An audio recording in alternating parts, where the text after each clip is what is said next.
Manganese 12 acetate was the first example of a single molecule magnet. It has been characterised to death using just about every technique imaginable.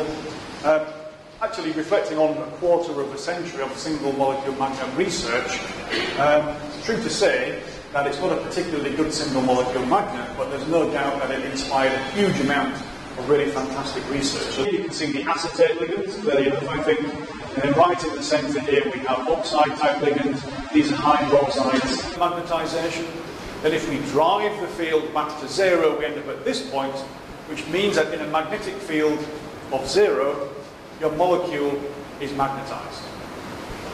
Key point, the molecule is magnetised into zero field.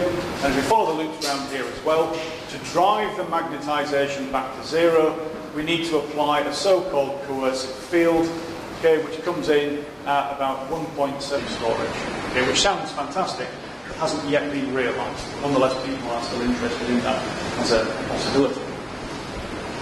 Okay, in addition to the information storage as well, because you can have two different magnetic states of the same molecule under the same physical conditions, it may also be possible to use these things as molecule-based switches.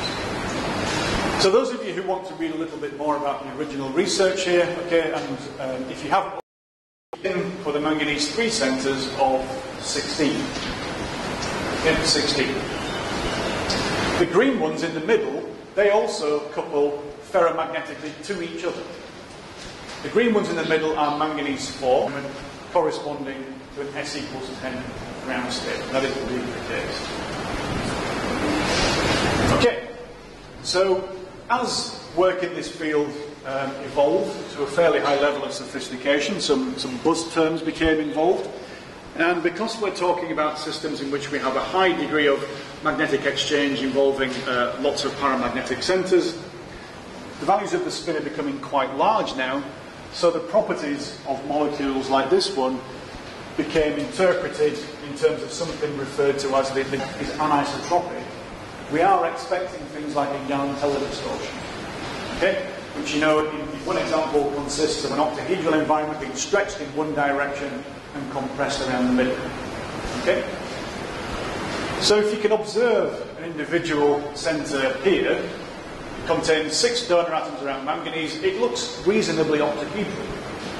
But actually when you inspect the bond lengths, there's a significant elongation along here and a bit of a contraction around here. And what I've just said there applies to all the manganese centres. So there is a distinct distortion away from when I coincide the manganese centres. Okay, so the S4 improper rotation axis is passing right through the centre of the molecule. We'll come back to that in just a second. Okay. So, what does all this mean?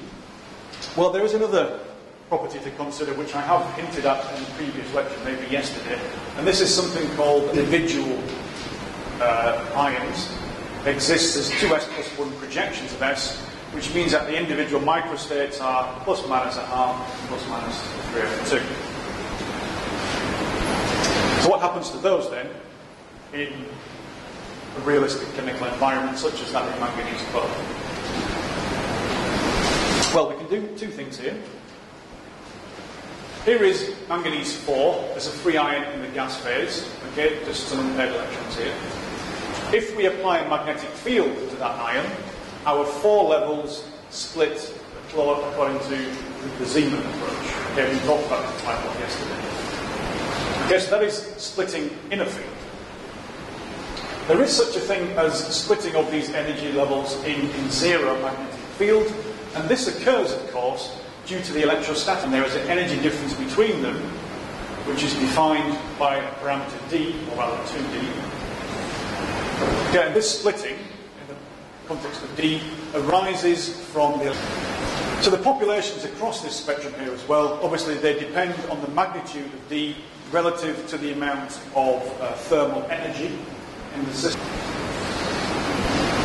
Just like a single ion has 2s plus 1 microstates based on S, okay, taking values from minus S to plus S in integer steps, so too does a molecule if we consider the exchange coupling in the context of the giant spin model.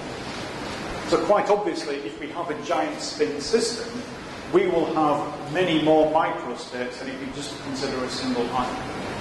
So for manganese 12, it looks like this. 5, 4, 3, 2, 1. These are the negative values, these are the positive values. They all represent quantized states of the same manifold of states. Okay? So the precession of these magnetic moments, each of these, depending on which state you are occupying, if indeed it is a unique state, will describe a cone and correspond to a particular magnetic moment. So I think you can see pretty clearly, having moved away from single ion systems to simple dimers, to actually molecules that people are interested in, it does get pretty complicated quite quickly. Okay, so don't be afraid by that. Many of the basic principles are just the same. Have a good time. What we will do, I think, is pause there, because I've given you quite a lot in one go. So what we will do, stop there and have lunch, and then we will come back and look at things in a little bit more detail and try and work out precisely why this molecule can be a single molecule. Okay, does anybody have any questions at this point? In the equation you had shown, we had to fit the fitting equation. You had shown a couple of slides. Was that the previous presentation? The model should fit both of them. If you have a situation in which you can fit the susceptibility with a particular model, it may not be the case that the same model also fits the magnetisation. We have definitely found this with some systems that we look at. So then you need to introduce additional factors. Exchange coupling parameters within molecules and between them, zero field splitting parameters, axial and rhombic, things like that. So it does get a lot more complicated. There are also experimental observations. Where are the observations? Oh well, so what I didn't do there was show any experimental data. They were calculated based on very, very simple cases. Sure. Yes. And another thing you told is single molecular magnets, they are due to the intramolecular interaction within a molecule. Yes. So do we have to have many metal centers or one metal center? So that's a fantastic question. I will tell you the answer over the course of the next few lectures, because certainly my feeling is certainly in recent years people have started to question whether or not the number of unpaired electrons and the way in which they couple together is actually the most important thing. Maybe it is the zero field splitting, maybe it is the anisotropy. So moving away from really complicated molecules like manganese 12, the systems with a single ion, has actually produced some more dramatic outcomes. So that's better because with a single metal ion you have much more detailed control over the symmetry. With manganese 12, that's just what you get. Okay? So I think there is some merit in what you said in focusing on more simple systems. Actually, single ion magnets are definitely... So it can be one single ion or it can be dimeric or polymeric. Exactly. That's right, but many of the most striking recent results have involved single ion species, and for very good reasons, I think. And intermolecular interactions don't have any role on SMM? So yes, they do, but it depends who you talk to. So in terms of things like energy barriers to reverse the magnetisation, they seem to have some effect, but not very substantial. But the situation in which where they have a really significant effect is on the hysteresis. And I'll definitely show you some examples of that. So typically the way that you get around that is with magnetic dilution experiments. And that can produce really quite significant changes. We see this all the time with our work. So we need to clarify, is the exchange necessary for this phenomenon?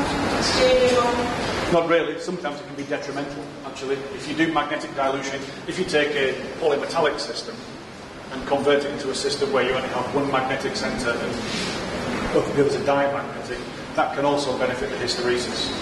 So exchange is not always a good thing, especially for lanthanides, actually, which I will definitely come back to. Yeah, please also verify the difference between SCM and SMM. SCM, yes, okay. Yeah, one last question. You told that this zero field splitting was due to the electrostatic interaction provided by the ligand. Well, so isn't it the same as crystal field? it is, yes, definitely.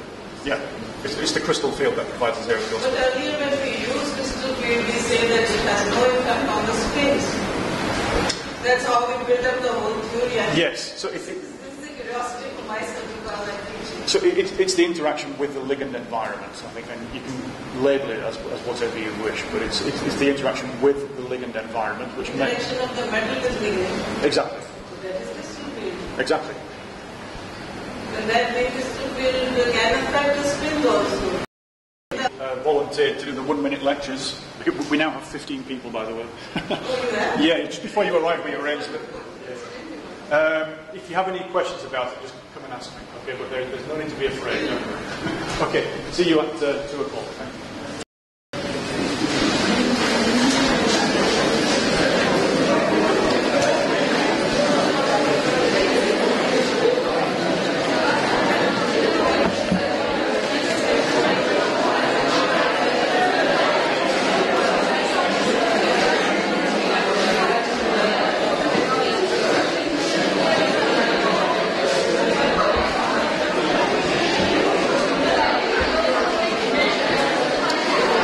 So with the emails I sent to people about the 1 minute lecture, I received 5 replies, 2 negative, 3 positive. So because time is moving forward, I just said, who wants to do it? And actually lots of people put their hands up. Yeah, so I need to find a list of people. So background is doing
So I will take just 1 minute before you start the lecture.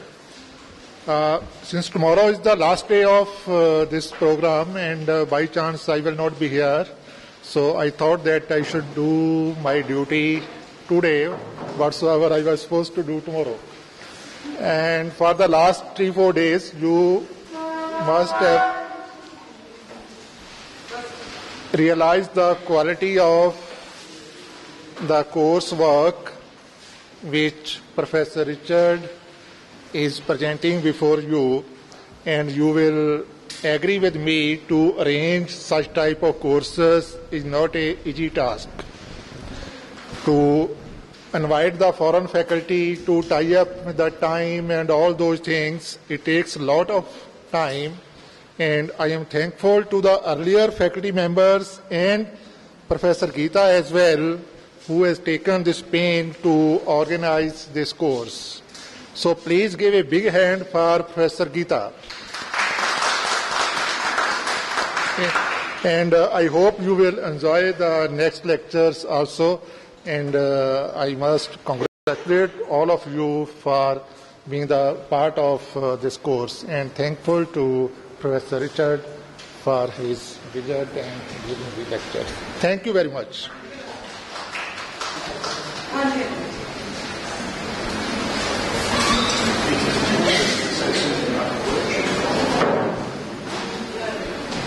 Is anybody interested in getting the credit hour benefit in this group? You know, you can be given 1 credit hour benefit for this course. Is anybody interested? I mean, we can grade you according to the sheet you submitted yesterday, or we can give you 1 or 2 questions more. And according to that, we can grade you. And we can give you 1 credit hour. If anybody is interested in it, then we go into it. Otherwise, it's not mandatory. If you want it, one person, better. Are you part of Dhyan group? You are not. But it is your class. No, it is not there. Yes, only 1 person, 2. That's it. So we can manage with the Yeah. Yes. Yeah. Did they perform well? Did you perform well? Yes. That sheet. There are the sheets. You have it? Okay, then you can present it. Yeah. We can talk later, I think. Thank you.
Okay, shall we continue? Yeah. Great. Okay then, so towards the end of the previous session, we were building up a more detailed picture of the electronic and magnetic structure of this famous molecule, manganese 12 acetate. They looked at things like the giant spin model to account for the exchange coupling.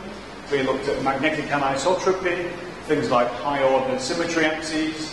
Then we moved on to look at this idea of zero field splitting. We did this for a simple single ion, and then we projected that onto our slightly more complicated molecule, which we said had a giant spin of s equals 10. And we said that if you have the giant spin of s equals 10, you therefore should have 21 projections of that spin along a particular axis, and this was the result where each of these projections recesses in a manner that describes a cone shape. That's where we got to last time.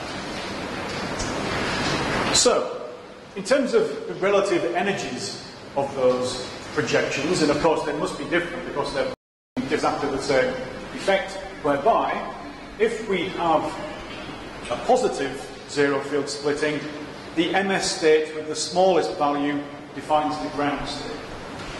Now, in terms of manganese 12, if we did have a positive d value, that would be of little interest in terms of the magnetism, because you can see that the ms value in the ground state would be 0, so non-magnetic if you like. So that's what we don't want.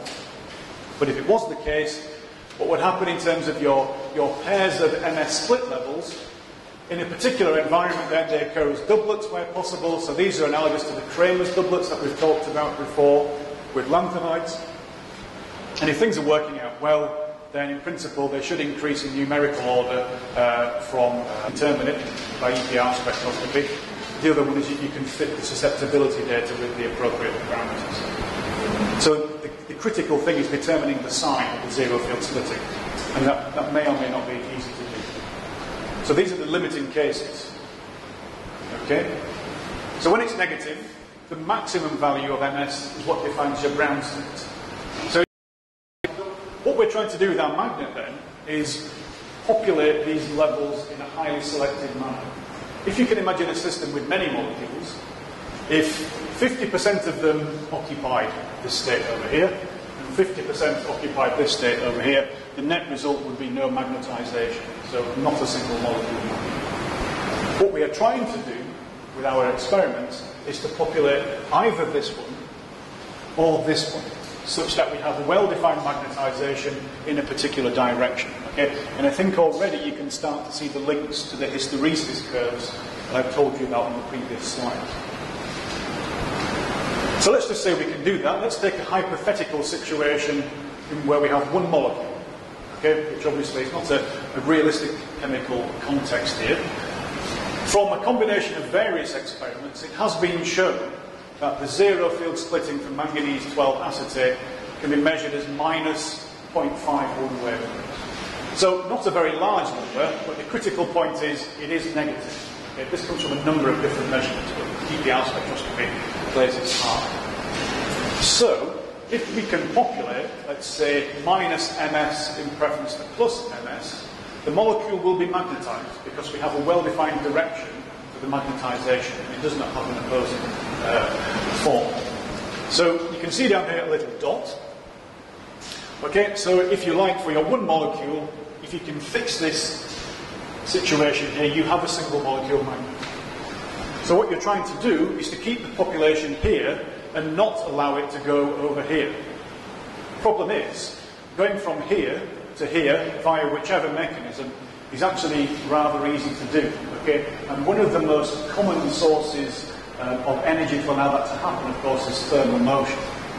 So we can imagine reversal of the magnetization, so going from this way to this way, as occurring something like this, if you follow the dot, okay, up over the top like that, and then down the other side. Okay, so what they're doing is it's occurring in a series of well-defined steps, quantized steps, until it gets to the top, and then when it's here, it goes back down the other side. If you had many molecules, okay, because these two levels here are degenerate, you would populate both sides equally and have an equilibrium, therefore no net magnetization. So this state here would also be a single molecule magnet, but with the magnetization pointing in the opposite direction to what it was over here. I'll just show you this again because it takes forever to make these slides, okay, so I think you need to appreciate the animation. Okay, so to reverse the magnetization, an energy barrier must be overcome. The question is, of course, how big is that barrier, and can we use coordination chemistry to make it very big? So this energy barrier is given the symbol U effective. Other symbols are in use in the literature, delta E, just delta sometimes, they all mean pretty much the same thing. but the correct name for this term is the effective energy barrier to reversal of the magnetisation. Sometimes, more conveniently, it is referred to as the anisotropy barrier. This is just a colloquial term. But essentially, it's the amount of energy required to do this. Okay, right over the top and down the other side. Now, there is a simple expression for transition metals where you have an integer number of spins that you can use to predict the value of the anisotropy barrier based on two parameters, which is U effective is equal to the modulus of the zero field splitting parameter multiplied by the square of the spin. Okay? This is the situation for integer spins. There is a very small modification for non-integer spins, okay, where you subtract, I think, minus 0.25. This is just integer spins. So, if we have a spin of 10 in our molecule, which we can determine from susceptibility, and we measure a zero field splitting of minus half a wave number, we can predict an energy barrier for this system of about 51 wave numbers, okay? Rather annoyingly, there's no convention as to which units are used to express this energy barrier, but the common ones are wave numbers and Kelvin, and they're related to each other by a factor of 0.695, okay, which is Boltzmann constant in wave numbers. So if you multiply that by 0.695, you get this. So U effective is the first, if you like, fundamental parameter that we can use to characterize a single molecule magnet, and it's a very convenient way of saying my single molecule magnet is better than yours, or not. Okay? And it's also a parameter that we really want to address in terms of making it as large as possible, because typically speaking, the bigger the barrier, the higher the temperature at which the material will function. This, of course, is a critical challenge. Okay. So the question is, how do we arrange things such that one of these is populated in preference to the other? Because in the normal circumstances, there would be an equal population. What we also want to do as well is populate the ground state and not the excited state as well. So we need to think about that. So how do we do that? Well, this population bias, okay, which I've just told you about, can be achieved by cooling the sample in a magnetic field, conventional experiment to do with the squid magnetometer. So what we have once again here is the hysteresis loops for manganese 12, which we've already talked about. And what we're going to do is start at a situation where we have zero field and zero magnetisation, and we're going to charge up the field to this point here, which is going to give us something like this. Okay, so zero field means zero magnetisation, means both sides our potential energy diagram here are equally populated. And now I've just introduced more molecules so that we actually have a population and not just one molecule.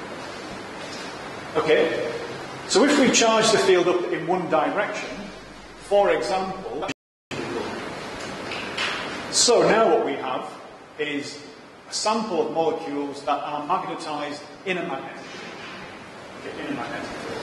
The next question we're going to ask is, what happens to this when we switch the field off? And that is this. So we've gone up from here to here. Now we drive the field back to zero, and the molecule retains its magnetisation. So by introducing a situation like this, and then switching the field off, what we've been able to do is trap this bunch of molecules on one side of the energy barrier. Okay, therefore, your molecules are magnetised. You do have a single molecule magnet. So this is a quick and easy way of inducing this population bias in your system. What happens next? Okay, so the magnetisation is retained in zero field. Then if we can imagine a situation in which we drive it back to zero like this and down here, what we do this time, because the field is oriented in the opposite direction, what was previously higher on this side and lower down here, isn't it? They're now pointing in this direction. So this is a clear illustration of how a magnet can offer you a 1 or a 0, an up or a down, a binary approach to the storage of information. Okay? And just for completeness, we can say that magnetisation in this one is once again retained in zero field. So that is the process you go through for this system. And it seems relatively simple. Experimentally, achieving these types of populations is not so hard. What we really want to do, though, of course, if we're talking about building a magnetic device or something like that, is to work out a way of getting our material to behave at a useful temperature. Okay? The steps here I'll come back to in just a second, okay? So you can see that the smooth nature of the curves is carried out mostly across the entire measure, but there are situations in which we see a little drop here and a drop in a step here like that. They're not completely free from microstructures, okay? So we can't ignore these because they are real, and actually we see them for lots of other simple molecular magnets. I will come back to these steps probably in this lecture, maybe after tea. We'll come back to it. But nonetheless, this is the basic experiment you need to set up your single molecule magnet. Okay. So we're talking now about relaxation in terms of thermodynamic parameters, okay? But there is certainly a dynamic element to this as well.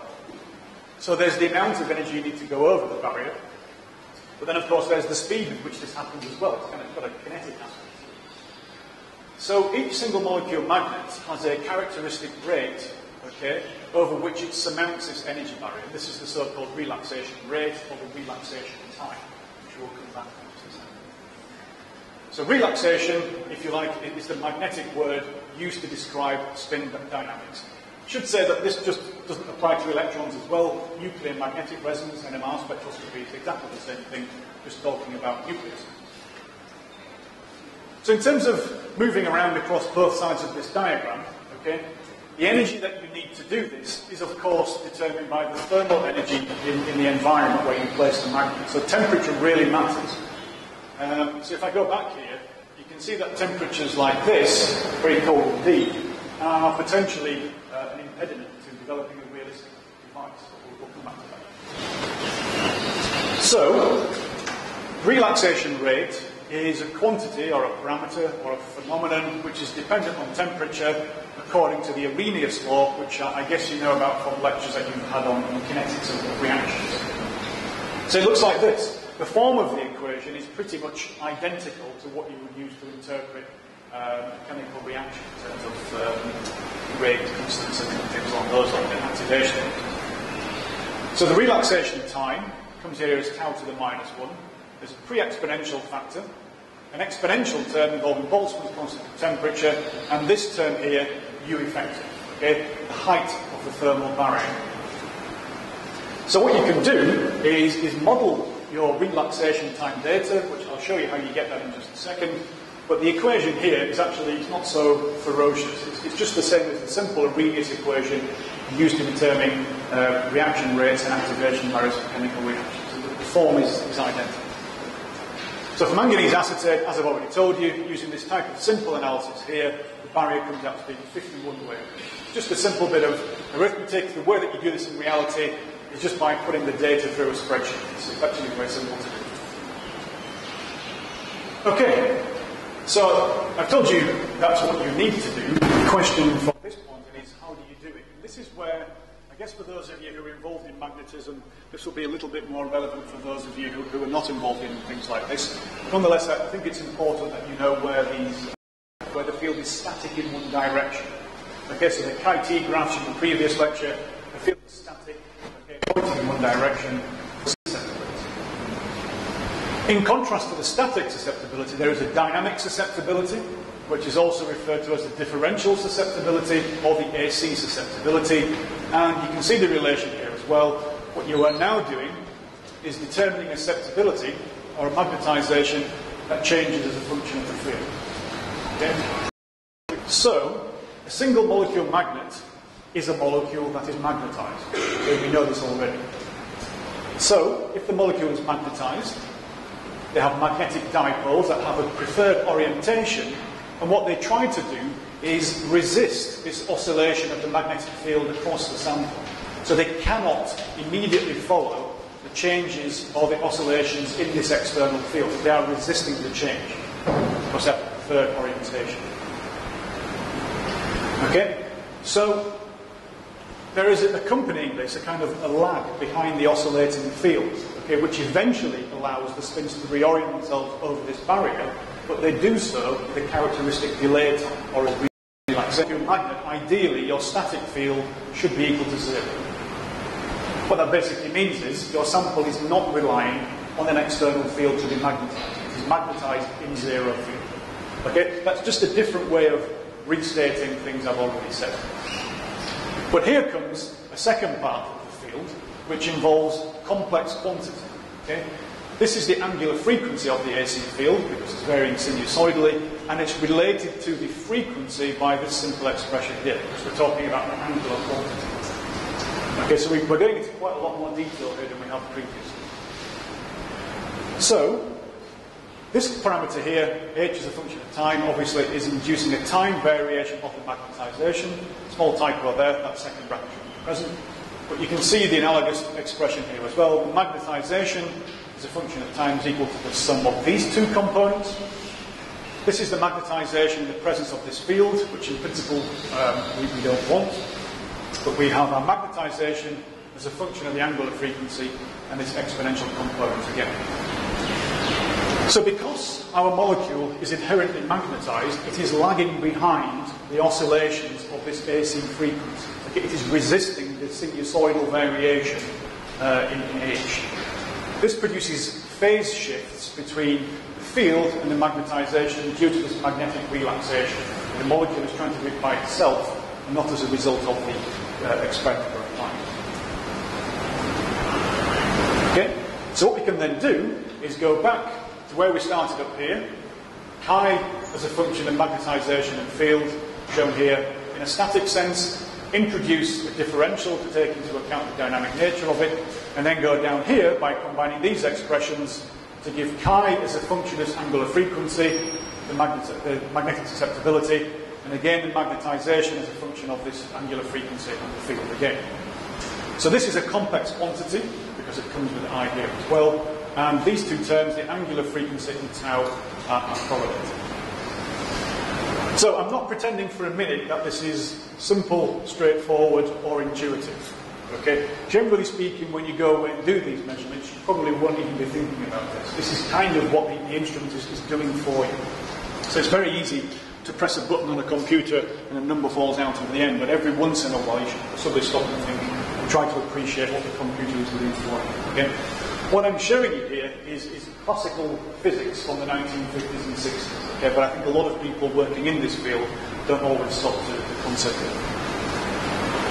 Okay, so we have susceptibility as a function of this angular frequency. It is a complex quantity, so it can be split into two parts, as can all complex quantities. There is a real part, and of course there is an imaginary part. Okay, I, just to remind you, is the square root of minus 1, which you probably know from mathematics in high school. So chi primed, shown here, is said to be the real part of the susceptibility, okay, of the dispersion, depending on if you're a physicist or a chemist. But it's also referred to as the in-phase component, and certainly in the chemical literature, the in-phase component is by far the most common terminology. Physics people tend to call it the real part. Chi double primed is the imaginary part of the susceptibility. It's the absorption, but is more commonly referred to by chemists as the out-of-phase component of the susceptibility. Okay, so it is the sum of those two, or rather the difference actually, between those two that determines the overall susceptibility as a function of the frequency. So let's consider extreme situations in which you have a very low frequency or a very high frequency. Okay, frequency here, of course, refers to the rate at which your dynamic field is oscillating across your sample. So if you can imagine a low frequency movement, okay, moving like this, okay, quite clearly the changes are relatively slow, which means that your molecule has plenty of time to catch up with the change in the frequency. What that essentially means, at the lowest possible frequencies, the molecules of your SNN, to a first approximation, can be regarded as being in equilibrium with the lattice. Okay? What do I mean by lattice? Okay, unfortunately, this is where the term lattice takes on a different meaning. So, if I was to say to you, tell me what a lattice is, you would tell me that it's a series of regularly spaced points in space, okay? Like a crystal lattice. That is certainly a definition of a lattice, but in this context, the lattice basically means the environment in which the magnetic object finds itself. So if you're talking about a metal ion, the lattice includes things like the ligand donor atoms and other molecules, okay? So it takes on a slightly different meaning. So in this context, for lattice, what I'm really talking about is the environment. So it's a slightly different meaning. Okay, because the frequency is not very fast, the susceptibility that you are measuring, okay, at low frequencies is not so far removed from a situation in which there is no oscillation whatsoever. So that means your measured susceptibility is the same, or at least very similar, as the static susceptibility. So what that means, the result of this, okay, the susceptibility you measure takes on a well-defined value known as chi-t, and that is said to be the isothermal susceptibility. It is defined as that at low frequencies. Let's move to the opposite end of the frequency scale now, where our field is moving really very, very quickly indeed. Okay? If you're a molecule trying to follow this, okay, you're confused, you can't keep up. It's too fast. Okay, so that means at high frequencies, in contrast to the previous case, the molecules are said to be far from equilibrium with their environment. Okay, in this particular instance, it means the magnetic field. So whereas previously the molecule and the field were in harmony with each other, moving along at a steady pace, holding hands, no problem. Okay, here at very high frequencies, it's uncoupled from its surroundings. Okay? Kind of makes sense, I guess. Here again, the susceptibility takes a well-defined value known as the adiabatic susceptibility, and this, of course, is very strongly dependent on the field that you apply to the molecule. Now, what I'm not going to do is go through the derivation of these equations. One, because it's a very long time since I did it and I've forgotten. Two, I don't think it will tell you any more than you need to know in terms of the overall result. But these two terms here, the isothermal susceptibility and the adiabatic version, they do appear in the data that you measure and in the graphs that you generate from the experiments. You can extract them quite quickly from the data. In terms of the overall susceptibility in your sample, okay, it's equal to this term here as well. So the difference between isothermal and adiabatic relative to this term involving the angular frequency and the relaxation time plus the adiabatic susceptibility. Okay, so this is known from straightforward mathematics. Okay, you can separate your real part and your imaginary part into parameters that match up in experiments. Okay? So, difference between chi-t and chi-s relative to these two terms, plus the adiabatic version gives you the in-phase susceptibility. Over on this side, chi-double primed as a function of the angular frequency. Okay? The out-of-phase susceptibility contains a related term on the denominator here, but a slightly different term on the top. Okay, so there are two different ways of looking at similar things. Based on what I've said, okay, you are probably now asking yourselves the question at the top. What have I actually just told you? There's an awful lot to take in there. I wouldn't imagine for a minute that you'll be remembering this on the previous slide. Okay, this is one when you get the lecture notes, if you don't have them already, is one to go away and have a bit more of a detailed think about. So, what we're really interested in doing is generating a series of graphs to get a pictorial representation of the properties of our magnet. So what I've got here is an idealized picture. Okay, this is the in-phase susceptibility as a function of angular frequency, actually usually taken as a log just to make the numbers a bit more manageable. And what you find here is at very low frequencies, as I've said, okay, at low frequencies the molecules are in equilibrium. This corresponds to the isothermal susceptibility. This is what we see. Okay, so the in-phase component of the susceptibility takes a relatively high value at low frequencies. Then as we increase the frequency, it rises to reach a maximum, well defined, and then dies away on the other side like that. Sometimes, which is what you eventually need to start extracting your anisotropy value. Okay? And then right in the middle here, it turns out to be the case that chi-t minus chi-s half is in the middle here as well.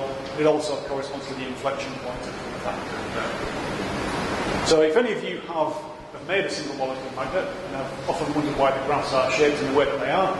Here are the reasons.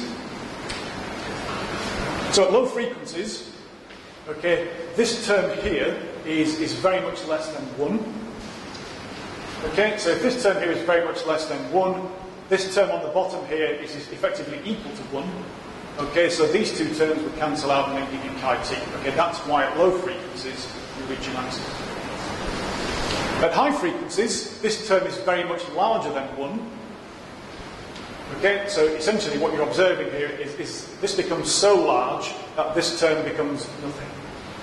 Okay, the denominator is so big that the numerator doesn't really matter, and all you're left with at the end is chi A diapater. So that's why that happens. For the you can think about something like that. But this is the reason why the graphs are shaped in the way that they are. Okay? So, when we make a single molecule magnet and we do the experiments, okay, what we're trying to do is generate graphs that in an ideal world will look a little bit like this. And what you do, because you're trying to get the relaxation times, is measure each of these curves at a different temperature. What you will find is that the maxima start to move, so you can plot the maxima of each as a separate graph, which we will do. Okay, so experimentally, this is what we are trying to do. How do we do this? Well, fortunately, the instruments used for this purpose are completely standard. This is a VSM, which you have here in Amritsar. Well, if you want to buy one of these in the UK, at least £500,000, possibly nearer to 750,000 if you want to make it do fancy things. Okay, so they're not cheap. In terms of what you actually need to do the measurements, it basically depends on how much organic stuff you have relative to the paramagnetic stuff. 50 milligrams will get you a good measurement. You might get away with 20 if you have compounded a strong paramagnet. And what you have to do as well is take the material up in the crystalline form and ideally restrain it in some medium so that the crystals don't move around in the magnetic field, okay, which can happen. And actually it can happen with disastrous effects as well. So just to give you the example, the famous one, manganese 12, I've told you, has a total spin of 10. When that usually from 1.8 Kelvin is standard for a machine like this, and you change the temperature and make the same measurement again, up to about 50 Kelvin for an SMM that is a good SMM. Okay, that's still good. So you have a field oscillating across your sample. Key point is that field should be very small, okay, so that it does not magnetize your compound.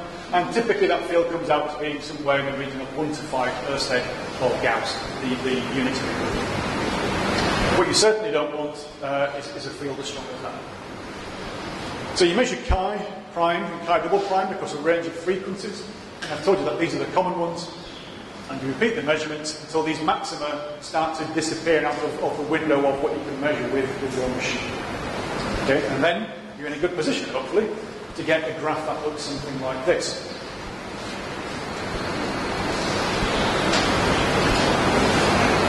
So this is an example taken from my laboratory. Okay, I haven't got a picture of the molecule here. I'll show you that in a lecture tomorrow. It doesn't really matter for now. But I think you can see that in the ideal situation, actually, the graphs that you can get are reasonably close in appearance to what you would want based on the simple theoretical. Is it the same as Cole-Cole? No, it isn't actually. The Cole-Cole plot is a plot of chi prime against chi double prime. Okay. That tells you something else, which I can come back to that. So this is chi double prime against frequency, and what we're seeing, this is 20 Kelvin, follows this bell-shaped curve. Here is the data point you're really interested in, because that's how you can extract your relaxation time, then it fades away. Then you increase the temperature, and you can see that each of these curves has a maximum in a different position. So you're building up a series of data points, and then by the time you get up to 1400 Hertz, the maxima is starting to disappear outside of what you can measure with the machine. You can get instruments that go up to about 10,000 Hertz, but you have to pay a lot more for it, and it doesn't really take much else. Okay, so at the maximum in the frequency for each of these, which is shown here as well, it's related to the relaxation time by a very simple expression. So you put the numbers in a spreadsheet and it produces a bunch of relaxation times. That is if things are behaving themselves. Okay? That's not always the case. Sometimes it comes out looking like this. Okay? Sometimes even worse. That is not a bad thing. What it is telling you is that there is much more going on in your compound than first meets the eye. So you need to have a think about why that might be. So what I don't want to do is to give you the false impression that every time you measure an SMN they come out looking like this. You can see in some cases the maxima are sort of doing what you might expect, okay, but there are some outlier peaks. Okay? Very hard to predict how and why these things might happen, but what I will do in the research lecture right at the very end of the course is give you some specific examples where we've had systems that do this and tried to have a think about why they're misbehaving. Okay. Nonetheless, in this case and in this case, both of these indicate some sort of single molecule magnetic behavior. That's very clear. Okay? Single word plot, they can also be the same information. Yes, they can, in a complementary way, but usually it's easy to do it like this. So if you plot both of them, so the results are almost equal? They have to agree, definitely. You show the single line. Yeah, so they have to agree with each other for sure. So the midpoint in your chi prime thing should coincide with that maximum there. So either one can be used, or is it better?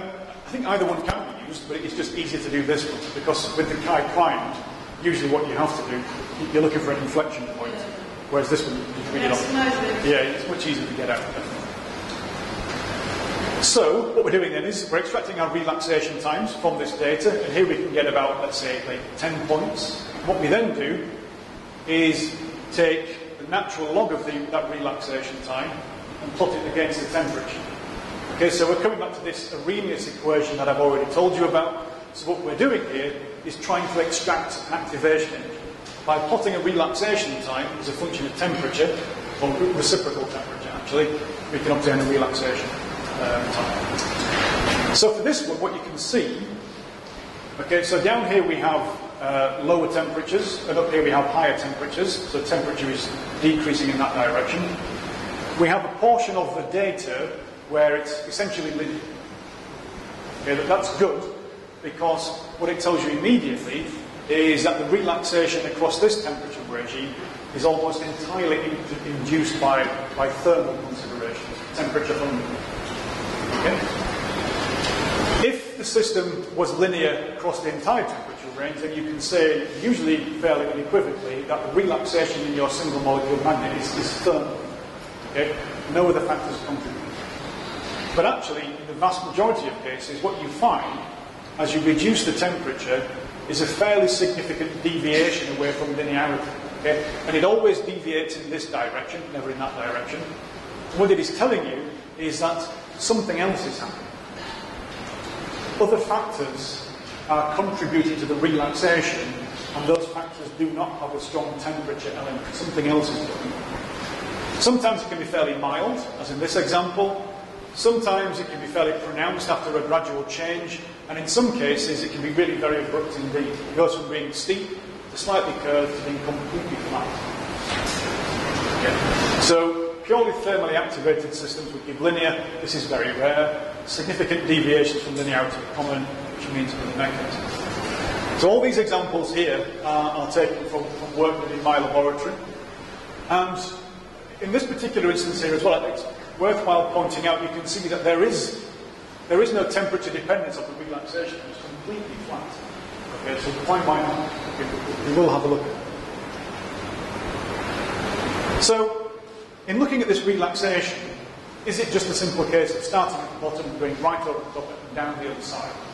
Okay, in some cases that's quite a long way to go, and because nature, generally speaking, has better ideas than we do, it will often take the path of least resistance.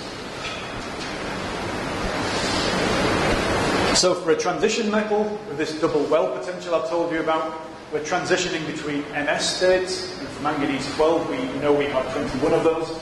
For lanthanides, remember we're talking about J as the important quantum number, so we're transitioning between the MJ states, which is slightly different in terms of quantum numbers, but qualitatively actually the picture is very similar. So, how do they transition between these MS states? Well, I've already told you one method, that's temperature, that's the obvious one. But there are other ways of interacting with their environment, with the lattice. And one of the most important ones is that in any solid material, in a lattice, okay, you need to know that things are vibrating. Okay? Atoms and molecules in the lattice don't sit still. They experience some sort of agitation. And this produces a phenomenon known as a phonon. It's an increasing mode for the material. It is a source of energy arising from vibrations. These phonons can be absorbed or emitted. The key point is that they are quantized. They are quantized vibrational modes of a crystalline lattice. So at a very microscopic level, vibrations in molecules, okay, in a lattice, they really do represent the microscopic origins of temperature. You know that when things vibrate, they get hot. That's pretty obvious on a macroscopic scale. On a microscopic scale, the same is true. Okay, so phonon modes are the microscopic origin of temperature. So the exchange of phonons is important from a really fundamental perspective because this is how the system conserves energy. Okay? Unless you're talking about relativistic situations and quantum mechanics and things like that, you can't create or destroy energy. You must conserve it somehow. And phonons are the way this happens in materials. Also applies to the angular momentum of the entire crystal. So, coming back to interacting with the environment, these lattice vibrations can be transferred from the lattice to the molecule. Okay? Alternatively, the molecule can emit them back out again into the lattice and conserve the energy of the system. So the transfer of energy between this magnetic system and the lattice vibrations, two-way translation, is said to be a form of relaxation known as spin lattice relaxation. Okay? This is a term of historical significance, of course. Spin may not be the most appropriate quantum number here, but the whole point is relaxation in your molecule can be induced by interaction with phonon modes within the lattice.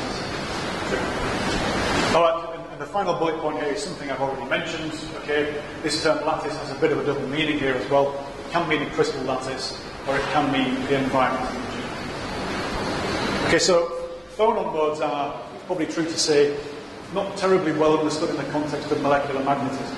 I think important theoretical treatments nowadays are starting to pay much more attention to because they're clearly important. So, this introduces different possibilities for relaxation, which I'm going to illustrate with this here, which has got, this actually, you will recognise, this is dysprosium, okay?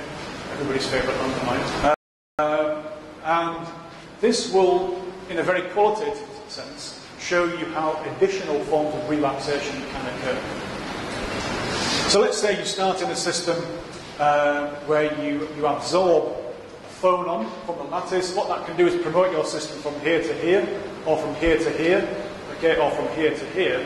And then when it gets to that stage, it can relax back down the other side by going through the barrier. Okay, not over the top, but through it. So this is said to be a direct mechanism. Okay, this is only, it turns out to be effective at very low temperatures. It's not always easy to identify. So the reason for that, of course, is phonons with the correct energy are not very abundant at higher temperatures. Okay, so you only get these things at lower temperatures. When you're at higher temperatures, okay, the energies of the phonons are much higher. So because you're talking about quantized vibrations, the chances are it will be the wrong energy to interact with your system in the meantime. So as a result of interacting with the lattice, it's possible to have relaxation of the direct mechanism. Here's another one, the Raman mechanism. Okay? So let's say we start off either in this state or this one here as well. Your molecule can absorb a phonon from the lattice. It knocks it up from the ground state, or an excited state actually, to what's known as a virtual excited state. Okay? Don't ask me to define what is meant by the term virtual excited state. Correct. And we have Raman relaxation, all as a result of phonon modes in the lattice. And here we have one which is very well known, which is an Auerbach mechanism, which is a little bit like the Raman mechanism, with the difference that when you absorb your phonon, rather than going to a virtual excited state, what you do is go to a real excited state, which is part of your manifold of MS levels or MJ levels. And when it reaches there, it decays down the other side, and the energy goes away again as a phonon back out into the lattice. So we have direct, we have Raman, and now we have Auerbach, okay, which in addition to temperature is 4 possible contributing factors. But this is now looking complicated. But there's more, okay? If you want to go from one place to another, the shortest distance, okay, is to go in a straight line. Not around it, but straight through it, as the crow flies, you might say. So because nature is clever, okay, it will typically take the path of least resistance if that is a viable option. So let's say we start down here with a populated state. Obviously, the easiest way is not to go over the top, or even halfway up and then down this side. It's actually just to go straight across. So this is a purely quantum mechanical phenomenon, okay, called tunneling. Rather than going over the barrier, you just go straight under it. So quantum tunneling of the magnetisation is a real thing. And you can see that it doesn't rely on any form of thermal agitation. Okay, you don't have to add a phonon mode, you don't have to heat it up, it's just going here. The energy process is flat. So you can get quantum tunneling in the ground state, and if I go all the way back to some graphs I showed previously, okay, you can see here that these relaxation points are completely temperature independent. This is very indicative of quantum tunneling. It's not thermally dependent at all, straight through the barrier. Alternatively, rather than going straight through the barrier, you can have an initial phase in which a phonon or more than one phonon is absorbed from here to here to here to here. And then at this point, nature gets bored and says, I'm not going to go any further, I'm just going to go through here, and then down the other side like that. This is known as thermally assisted quantum tunneling of magnetisation, or TAQTM. So now we have 5 things: temperature, direct, Raman, Auerbach, quantum tunneling, and there are 2 types of quantum tunneling. Okay, so if you think that sounds simple, okay, you've probably misunderstood everything I've just said. If you think that sounds complicated, then we're on the same page, and that's a good place to be, because this is not simple. The problem is, of those mechanisms, what actually happens? Okay, the really annoying thing, or maybe the really exciting thing as an experimentalist, is that in principle, all of those things can happen in an SNN. And in sometimes they can all happen at the same time to differing extents. So this is a really complicated problem to try and address as a synthetic chemist. So all single molecule magnets will relapse via one of those mechanisms, but most of them will use more than one of those mechanisms depending on what the temperature is. Okay? So what you're trying to do as a coordination chemist is essentially switch off every relaxation mechanism except the thermal. Okay, that's really very, very difficult to do. Okay, because you're fighting against low energy pathways that nature really is quite keen to use. So let's come back to manganese 12 acetate, just to put this thing in a familiar context. So what we see with manganese 12 acetate is a series of so-called sequential direct spin phonon transitions. What that means is, okay, we're going up in this direction here, so it is using thermal energy. Okay, sequential phonon transitions, you absorb some energy, go here, absorb some more. Okay, if you did that all the way to the top and down the other side, your hysteresis curve would be perfectly smooth with no fine structure. But what it can do is absorb some phonons like this, get to this point and say, okay, I'm going to tunnel through the barrier and go down the other side. So what that would do is produce a fairly large change in the magnetisation. Here you're going from, what would it be, 10.987.6 plus 6 to minus 6. That's quite a big change. So how does that manifest itself in terms of the properties? Well, you can see there are steps in the hysteresis. It's not a smooth curve. And these steps, it is now known, correspond to features like this. Okay? So what you're seeing here is a direct observation of a quantum effect, for sure. Okay, this is established in the literature. So the QTM is observed in this system, it produces steps, but overall this thermal relaxation is a barrier that's characterised by this expression here as well. So it's very, very rich in terms of what it actually does. Nearly finished. Okay. Relaxation mechanisms in lanthanides. I'll just see how far we have to go before the tea break. 4:31.